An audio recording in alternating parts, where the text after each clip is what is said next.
What's up YouTube? John back with another video. Today I wanted to highlight a few of my X-Men related pieces from the late 80s, early 90s. This first piece I'm going to go over with is art done by Andy Kubert from X-Men issue 15 from the early 90s, part of the Executioner Song saga.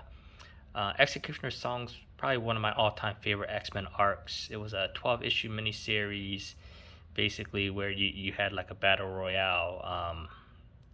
Xavier gets assassinated, and this is where kind of Strife, or Cable's twin, with his Mutant Liberation Front, tangles with X-Men, X-Force, X-Factor. Then Apocalypse gets involved. His Dark Riders betray him.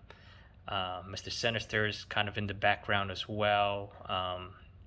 Just a fun classic 90s story arc that in my teenage years I was anxiously awaiting every time they released one of the polybagged issues to this series. So I was thrilled to add this piece in 2021,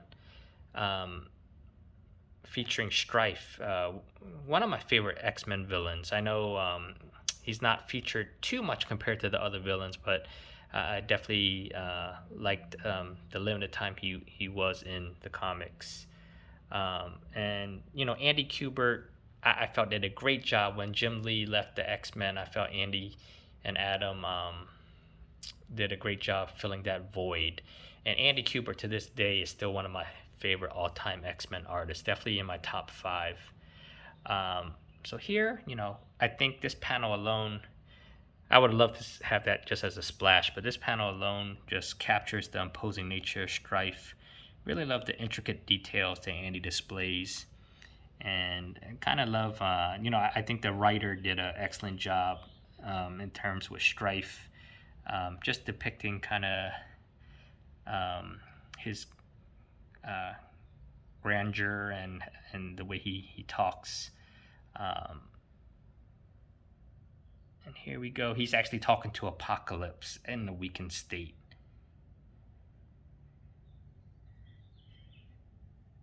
And love this close-up shot. So panel page, but 3 great panels of Strife.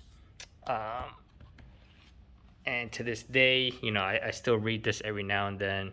Executioner Song, that's the trade paperback. Let me try to find the colored version of this.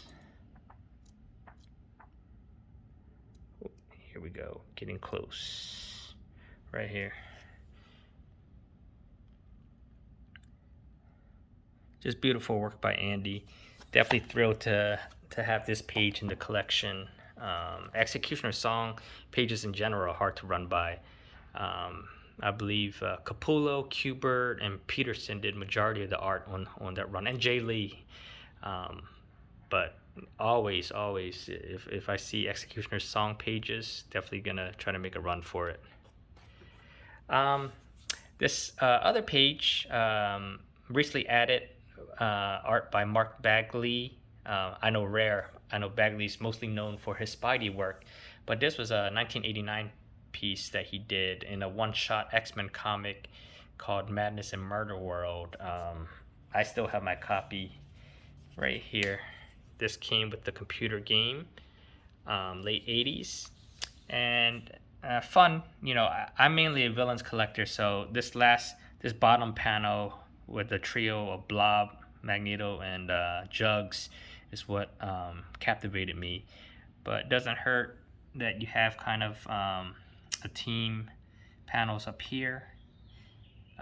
The team actually that was ended up being used in that X-Men arcade game as well. Got a floating Professor X head, X Mansion, and then the Brotherhood right there. And here's kind of the colored published version right here as well. Very short comic. I liked it because it features multiple villains. You got the Silver Samurai. I would love to try to find the OA of this page. You got Emma Frost, Pyro, then Wendigo, Jugs, Mystique, and Arcade. And lastly, I showed the original art to this. It's framed, so I can't quite zoom in as much as I like. This is actually the production piece that came along with it. The thing that differs, Marvel basically made an exact copy of the original art piece, lightened up a few of the shaded areas in the environment as well. So this is the production piece along with the original art piece, done by Rob Liefeld and inks by Scott Williams, from the What If Wolverine was Agent of S.H.I.E.L.D. late 1989 issue as well. So there you go, some 90s OA and late 80s OA goodness. John signing off. Thanks for tuning in.